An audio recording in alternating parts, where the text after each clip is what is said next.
செல்வங்கள் தருபவளே ஐம்புலனும் ஆனந்தம் பெற்றிடச் செய்யும் தாயே பல்வகை பதவிகள் அரியாசனங்களை தருகின்ற கமலநயனி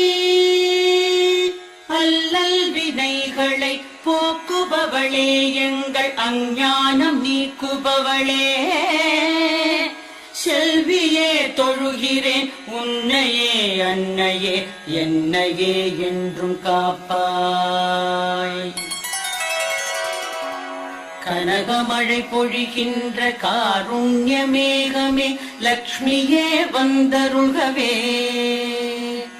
கனகதாரை என்னும் துதி கேட்டு வாழ்விலே ஐஸ்வர்யம் தந்தருள்கவே